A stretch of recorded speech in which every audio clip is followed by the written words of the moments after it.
नमस्कार बच्चों, मैं विनोद कुमार सिंह, संत जोसेफ स्कूल इटाढ़ी। ठीक है, आज की वीडियो में हम पढ़ेंगे पदार्थ की संहति तथा भार। ठीक है, पदार्थ की संहति तथा भार आज हम लोग पढ़ेंगे। सबसे पहले पढ़ते हैं पदार्थ की संहति, यानी संहति क्या होता है। संहति जो है क्या होता है। ठीक है, देखिए कोई भी पदार्थ, किसी भी वस्तु में पदार्थ की मात्रा मतलब समझते हो ना, कितना है। जैसे कोई वस्तु है वो कितना है, मात्रा मतलब होता है वो कितना। जैसे किसी भी वस्तु में, इसका परिभाषा आपको बना देंगे कि किसी भी वस्तु में पदार्थ की मात्रा वस्तु की संहति कहलाती है। किसी भी वस्तु में पदार्थ की मात्रा क्या कहलाती है, संहति कहलाती है। ठीक है, अब देखिए भार का मतलब होता है वजन। अब वस्तु है, पदार्थ है, तो उसका भार होगा ही। तो ये जो परिभाषा बनेगा कि पृथ्वी द्वारा किसी वस्तु पर लगाए जाने वाला आकर्षण बल। ठीक है, पृथ्वी द्वारा किसी वस्तु पर लगाए जाने वाला आकर्षण बल वस्तु का भार कहलाता है। ठीक है, क्या कहलाता है, वस्तु का भार कहलाता है।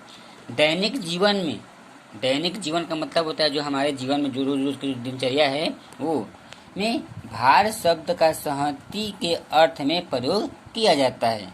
ठीक है, कहाँ किया जाता है, संहति के अर्थ में किया जाता है। परंतु वैज्ञानिक आधार पर संहति और भार में अंतर है, क्योंकि संहति का मतलब होता है मात्रा और भार का मतलब होता है वजन। ठीक है, विज्ञान की दृष्टि में वो अंतर है। ठीक है, पृथ्वी गुरुत्वाकर्षण बल के कारण, पृथ्वी जो होती है गुरुत्वाकर्षण बल के कारण प्रत्येक वस्तु को अपनी ओर आकर्षित करती है अथवा खींचती है। जैसे देखिए ये हमारा पृथ्वी है। ठीक है, किसी वस्तु को हम ऊपर की ओर या तो ऐसे फेंकते हैं या सीधे ऊपर की ओर फेंकते हैं, तो क्या होता है कि पिंड जो है कुछ दूर तक या कुछ ऊंचाई तक ऊपर जाता है। ठीक है, फिर वहाँ से पुनः क्या होता है, पृथ्वी पर गिर जाता है।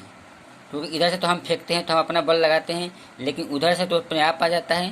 तो ये जो पृथ्वी हमारी है, अपनी बल मतलब पृथ्वी जो है एक बल लगता है इसमें, अपनी बल से क्या करता है, अपनी ओर आकर्षित करती है। वही बल यानी कि गुरुत्वाकर्षण बल। ठीक है, तो कह सकते हैं कि पृथ्वी गुरुत्वाकर्षण बल के कारण प्रत्येक वस्तु को अपनी ओर आकर्षित करती है। ठीक है, तो जिसके द्वारा ये पिंड नीचे आता है, कोई बल लगता है, वही बल गुरुत्वाकर्षण बल होता है। ठीक है, इसका परिभाषा विस्तार से आगे क्लासों में मिलेगा। ठीक है, तो ये था वस्तु की संहति तथा भार। आगे चलते हैं। किसी वस्तु की संहति जो होती है, मात्रा जो होती है, प्रत्येक स्थान पर समान रहती है। ठीक है, कोई दो वस्तु है, जैसे 5 केजी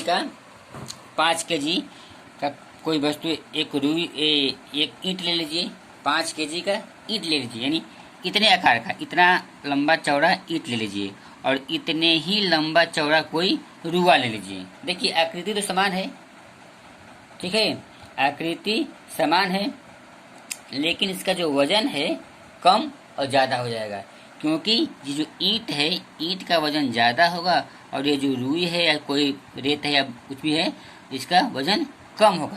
तो ये कह रहा है कि यही संहति हुआ। संहति का मतलब तो हम आकृति भी कह सकते हैं। ठीक है, तो ये दोनों क्या है, समान है। तो कह रहा है किसी वस्तु की संहति प्रत्येक स्थान पर समान तो रहती है, ये समान तो रहती है, लेकिन इनका जो भार होता है वो क्या होता है, अलग हो जाता है।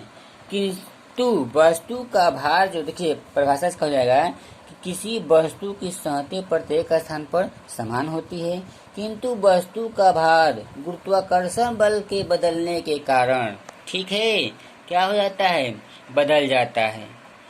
पृथ्वी का गुरुत्वाकर्षण बल संपूर्ण पृथ्वी पर यानी पूरे पृथ्वी पर एक समान नहीं होता है, कहीं ज़्यादा, कहीं कम, कहीं ज़्यादा, ये होता रहता है। यानी कि विभिन्न स्थानों पर किसी वस्तु का भार भिन्न भिन्न होता है, लेकिन परंतु उसकी जो संहति होती है, मात्रा होती है, वो क्या होती है, समान होती है। ठीक है, ये था पदार्थ की सहमति तथा भार। अब चलते हैं पदार्थ से बनी वस्तुएं। अगला टॉपिक हमारा है पदार्थ से बनी वस्तुएं। चलिए इसके बारे में पढ़ते हैं। हमारे दैनिक जीवन यानी जो हम दैनिक जीवन में जीते हैं अनेक वस्तुओं का प्रयोग करते हैं, द्रवित, ठोस युक्त, गैस युक्त। ठीक है, पदार्थ की तीन अवस्था होती है ना, इन तीनों अवस्था में हम क्या करते हैं, हम वस्तुओं का प्रयोग करते हैं। पुस्तक, पेंसिल, पेन, गिलास, मेज, चाय, तेल, कुर्सी, ये सब क्या हैं, पदार्थ हैं। सभी पदार्थ चाहे वो निर्जीव हो या सजीव हो पदार्थ द्वारा बनती हैं। सभी वस्तुएं चाहे वो निर्जीव हो या सजीव हो क्या होती हैं, पदार्थ द्वारा बनी होती है। अब देखिए आपके मन में प्रश्न आएगा कि निर्जीव क्या होता है। तो निर्जीव का मतलब वह होता है कि जिसमें जीव न हो, बिना जीव का, यानी कि, और सजीव का मतलब होता है जिसमें जीव हो, जो चल फिर सके, जैसे पेड़ पौधे, मनुष्य, जीव जंतु, ये सब। लेकिन निर्जीव जो गया जैसे टेबल, कुर्सी, ईंट का दीवार, ठीक है, चरपाई, ये सब क्या हो जाएंगे, निर्जीव में आएंगे। इसका परिभाषा ऐसे तरह होगा। तो आगे चलते हैं। एक ही पदार्थ से अनेक वस्तुएं बन सकती हैं। जैसे प्लास्टिक है तो प्लास्टिक से हम लोग क्या बना सकते हैं, बहुत सारे अनेक प्रकार के आइटम बना सकते हैं। तो कोई भी पदार्थ ले लीजिए, एक ही पदार्थ से अनेक वस्तुएं बनती हैं। ठीक है, जग, जैसे में जग ले लीजिए, एक जग लेते हैं, जग कई पदार्थों से बनाया जा सकता है। जैसे इसमें स्टील लगता है, एल्युमिनियम, कांच, प्लास्टिक, पीतल इत्यादि। देखिए आपको किताब में इसका फिगर भी दिया हुआ है, देख लीजिए। ये आपका कुर्सी है, लकड़ी का होगा, जूता है, कैंची है, बाल्टी है, माचिस है, बल्ब है, गिलास है और ये लैंप है। ठीक है, देखिए कई प्रकार के पदार्थ हैं, वस्तुएं हैं कई प्रकार के, तो इसमें कई चीज मिलकर बना होगा। ठीक है, तो ये वस्तु है, इसमें कई पदार्थ होंगे, ये वस्तु है, इसमें भी कई पदार्थ होंगे। तो कई तरह से, यानी कहने का मतलब एक वस्तु अनेक पदार्थों से बन सकता है। ठीक है, आगे चलते हैं। पदार्थ तथा वस्तुओं का घनत्व। पदार्थ तथा वस्तुओं का घनत्व। देखिए दो ठोस लेते हैं। कह रहा है कि दो ठोस पदार्थों के समान आयतन, दो ठोस पदार्थों के समान आयतन में भार भिन्न भिन्न हो सकता है। अगर कोई ठोस पिंड है, वस्तु है, अगर वो समान आयतन का है तो समान तो आयतन होगा ही, लेकिन जो उसका भार है भिन्न भिन्न हो सकता है। ठीक है, तो भिन्न भिन्न होगा तो दो तरह से होगा, या तो हल्का होगा या तो भारी होगा। भिन्न भिन्न का मतलब या तो हल्का होगा या तो भारी होगा, क्योंकि भार वजनन होता है। तो कह रहा है कि भार भिन्न भिन्न होता है, तो भार भिन्न भिन्न होता है का मतलब या तो हल्का होगा या भारी होगा। तो देखिए इसका हम प्रयोग करते हैं, उसी को हम लोग हल्का या भारी भी कह सकते हैं। ठीक है, उसे हम हल्का या भारी भी कर सकते हैं। इसका एक हम प्रयोग कर लेते हैं। एक ही माप तथा समान भार के दो डिब्बे लीजिए। एक ही माप, जैसे 1 लीटर का है तो ये भी 1 लीटर का होना चाहिए। ठीक है, समान भार के दो डिब्बे ले लीजिए। एक में बालू भर दीजिए। देखिए इसमें बालू है और इसमें रुई है। क्या है, रुई है। बर्तन दोनों एक समान है, बर्तन दोनों एक समान है, लेकिन जो इसके अंदर पदार्थ है एक बालू है और एक रुई है।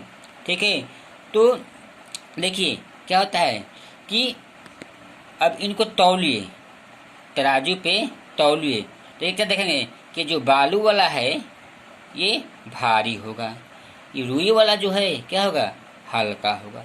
ठीक है, तो इससे यही स्पष्ट होता है कि समान आयतन के दो ठोसों में भार क्या होता है, भार में अंतर होता है।